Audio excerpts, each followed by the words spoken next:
4 ძირითადი მიზეზია, რატომაც აუცილებლად უნდა მოხვიდეთ Brian Tracy-ის სემინარზე.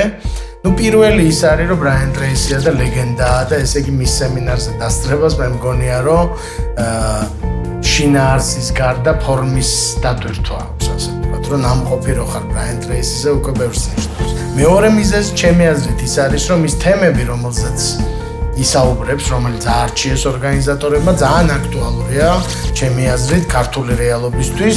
თქვენთვის მიუხედავად იმისა, დიდ ორგანიზაციაში მუშაობთ თუ საკუთარ ბიზნესს ავითარებთ, თუ რომელ ეტაპზე ხართ თქვენი კარიერა. მესამე მიზეზი ჩემი აზრით ისაა, რომ ვინც რამეს აკეთებს საქართველოში, ყველა იქ იქნება და ამიტომ თქვენც უნდა იყოთ, რომ ძველი ნაცნობები ნახოთ და ახალი კონტაქტები დაამყაროთ. და მეოთხე მიზეზი ჩემი აზრით ისაა, რომ საქართველო და თბილისი არ არის განებივრებული ასეთი მაღალი ხარისხის ბიზნეს ღონისძიებებით და ბევრი არაფერი მსგავსი ჩვენთან არ ხდება და ამიტომ ამის გამოტოვება არაფრით არ შეიძლება. შევხვდებით თებერვალში ექსპო ჯორჯეთს.